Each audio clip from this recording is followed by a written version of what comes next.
This episode is brought to you by Experian. Are you paying for subscriptions you don't use but can't find the time or energy to cancel them? Experian could cancel unwanted subscriptions for you, saving you an average of $270 per year and plenty of time. Download the Experian app. Results will vary. Not all subscriptions are eligible. Savings are not guaranteed. Paid membership with connected payment account required. Hello and welcome to Audiobook Connection, behind the scenes with the creative teams. I'm Becky Parker Geist and I'm your host. Audiobook Connection is your place to learn about the audiobook creative process and for authors to learn valuable tips on producing and marketing your audiobooks. This podcast is sponsored by Pro Audio Voices, helping great stories come alive through audiobook production and marketing. Hey everyone, thanks so much for joining me today. We're going to be diving into the realm of interruptive text. And what I mean by that is any text that is interrupting the narrative flow. Specifically, we're going to address footnotes and citations like bibliographical references. And these will also, though, be pertinent to conversations around things like sidebars or any other text that interrupts the flow and is usually done in a print format such that it will not interrupt the flow. But because it is relying on visual cues and visual formatting, that we need to look at it in a different kind of way when we're thinking about an audio-only experience. So let's jump in. When it comes to footnotes or bibliographical citations, there are several ways that these are handled within a written text. They might be included within the narrative flow. For example, you may have a quote and then in parentheses, the bibliographical reference or the study or the paper, whatever that is being referenced, usually a date that would go with that.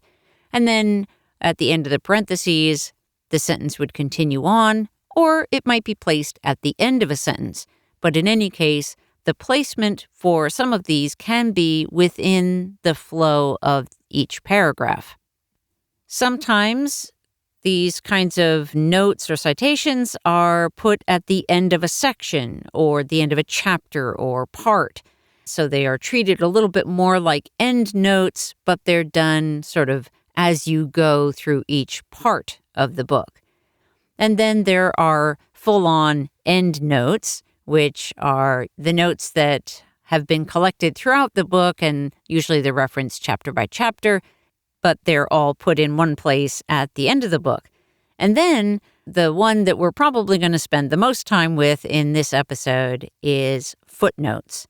And of course, these are when you have your flow of text and then you've got your footnote number, your eyes drop down to the bottom of the page to see if whatever's in the footnote is something that you want to look at to gain content or, some other maybe contextual information that doesn't fit so well within the flow of the paragraph. And that, of course, is the reason that the author has put that text in a footnote instead of in the narrative flow. So there are several different ways that this information is handled in a written text. And the information that is contained within these different footnotes, if you will, but I'm really referencing any interruptive text like footnotes, is what kind of content is included. We're especially going to be addressing when there is content that is of value to the listener or the reader at the moment, which is often why a footnote is treated as a footnote rather than an end note. If it's all just bibliographical information, most people don't feel the need to reference that in the moment. You may, of course, have an exception where you've got a very scholarly person who is diving deep into the material and wants to know exactly which authors or which studies or which time frame even that you're referencing as context for whatever point you're making. But for the most part, most listeners of audiobooks are not going to be really interested in the bibliographical information or citations in the context of the audiobook.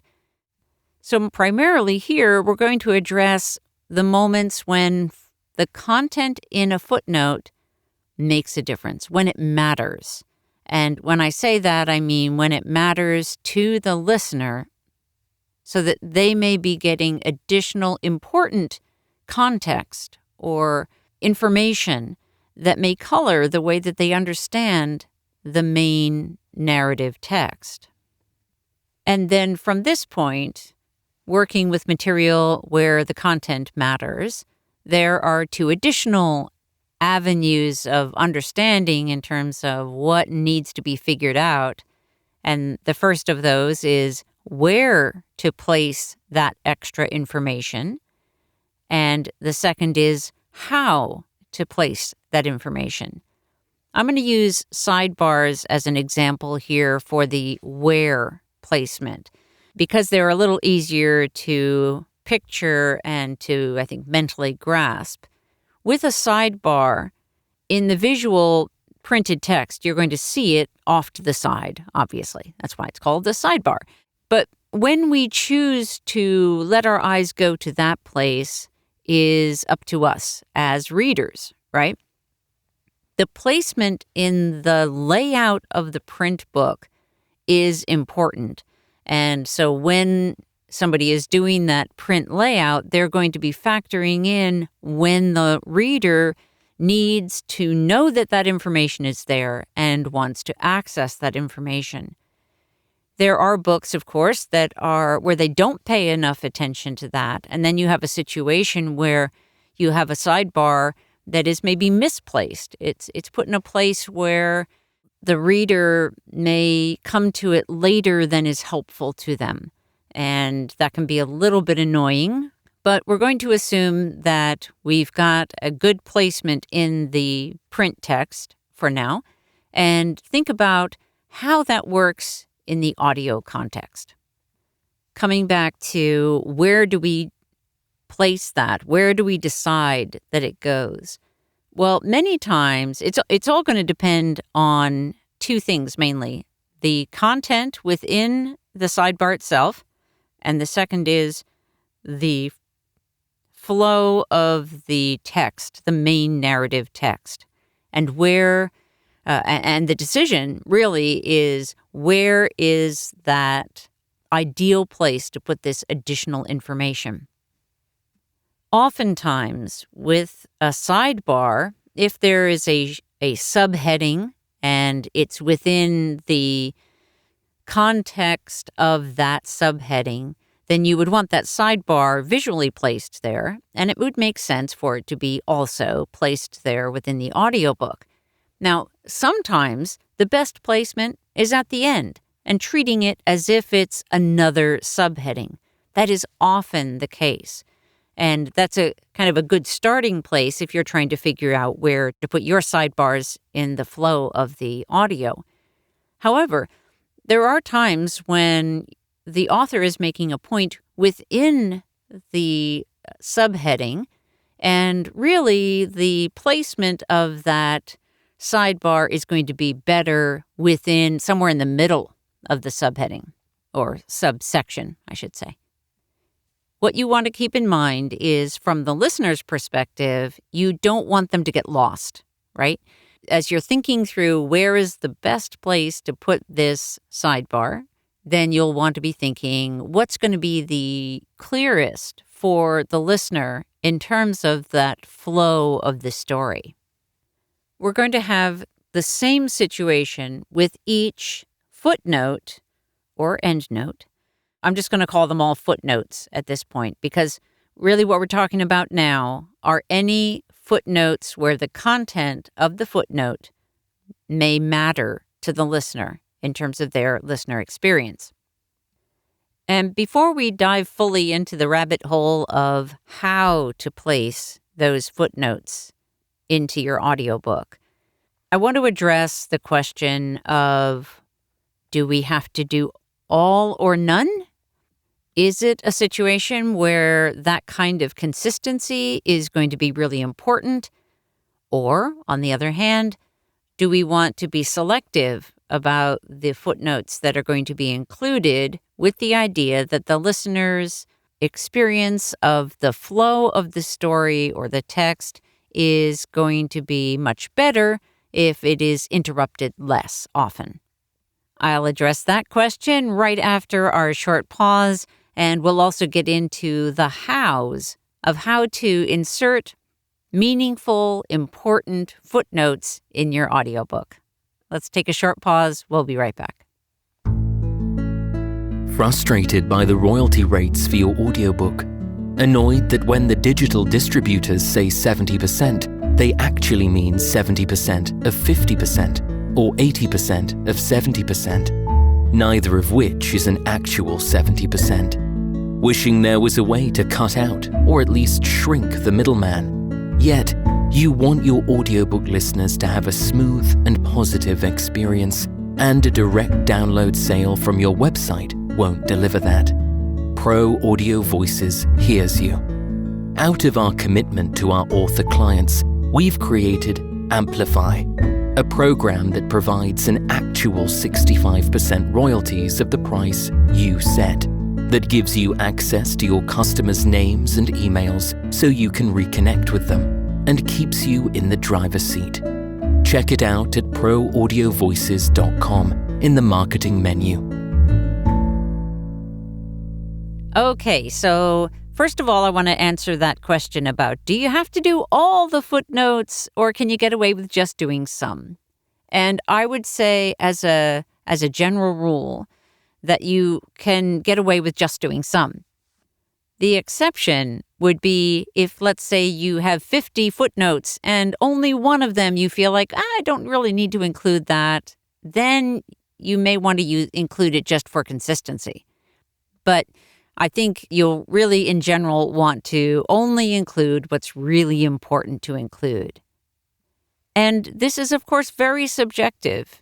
You may, if you are the author and you have these footnotes and you think it's all important, that's why I put it in there in the first place, you may want to actually get some outside opinions about what may be most important or really valuable to a listener.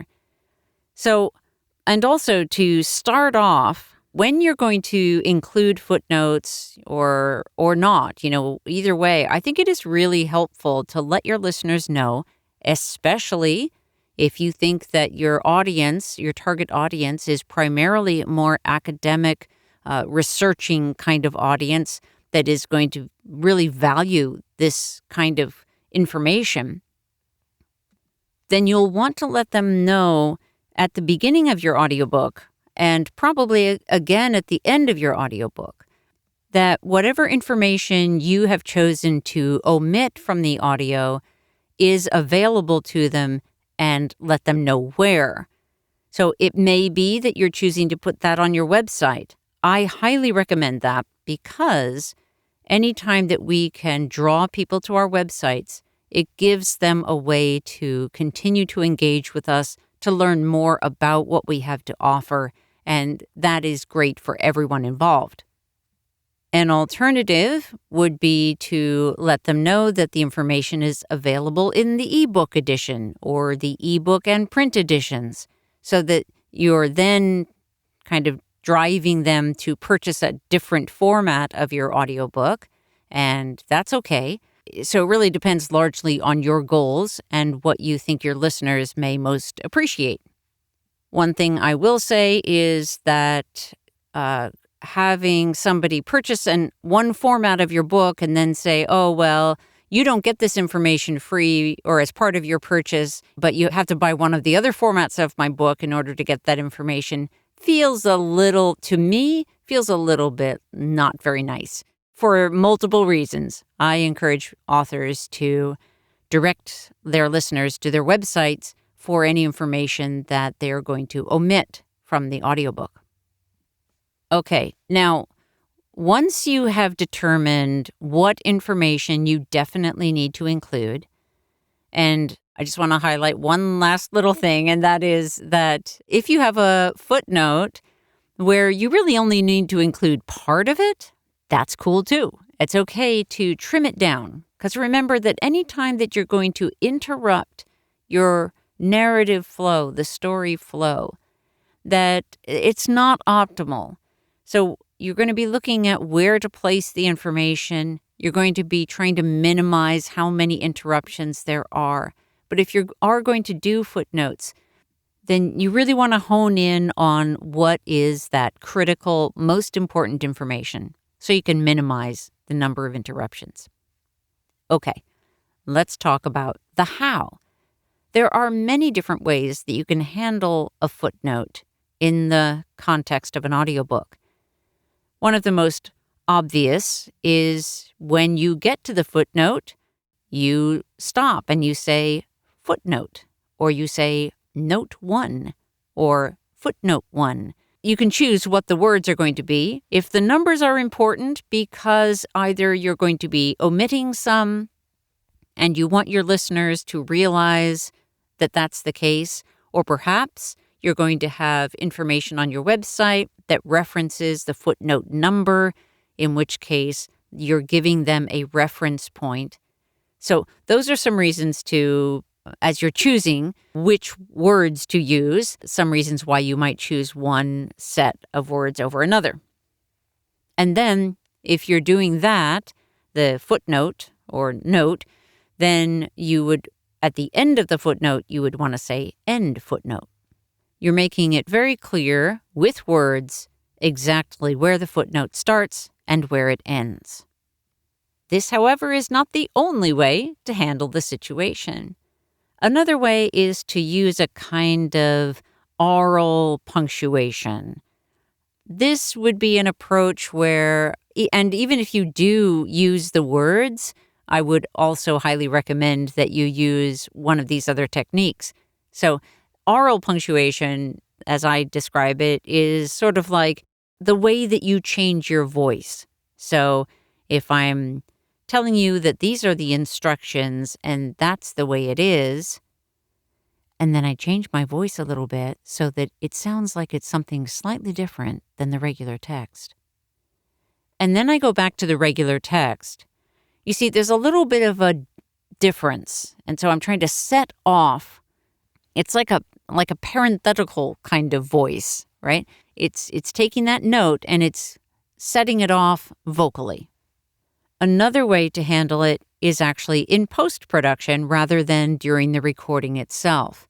In post-production, you can do a number of things. You can modify the pitch or the volume. You can add a vocal effect. And easy to understand that people would easily recognize would be like reverb. Although, I'm not recommending you use reverb for this kind of approach or for a footnote kind of thing. But there are effects that can change the way it sounds and can be done in post-production. So that would be another approach. You could also use some kind of sound effect, and I would use something very simple and subtle, not something that's going to be like a bell that's going to have a long decay, and that would just be more interruptive than the footnote itself. But you could do something that is a very soft, subtle sound that is setting off the footnotes. And then, of course, in the beginning, when you make a note about footnotes to your listener, you'll want to let them know what that sound means and that this is how you've treated the footnotes so that they can gather the information that is available to them. And that pretty much wraps it up. So again, we're talking about interruptive text in the context of the flow of a narrative. You'll want to be looking at being very selective as to what is included. You'll want to look at the placement so that you're interrupting the flow of the text as little as you can get away with. And always, always, always considering your listener's experience and trying to make that the very best that it can be. I hope that this has been helpful to you. If there are other elements of pre-production or production that you have questions about, please do reach out to us at proaudiovoices.com. We're here to support you and help authors to succeed in the audiobook world. Thanks so much for being with me today.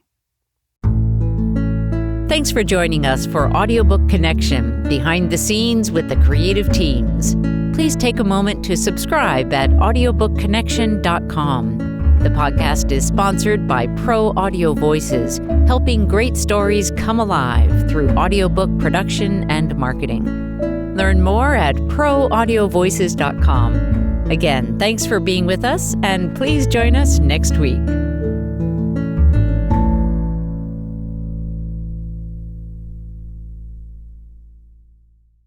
This podcast is a part of the C-Suite Radio Network. For more top business podcasts, visit c-suiteradio.com.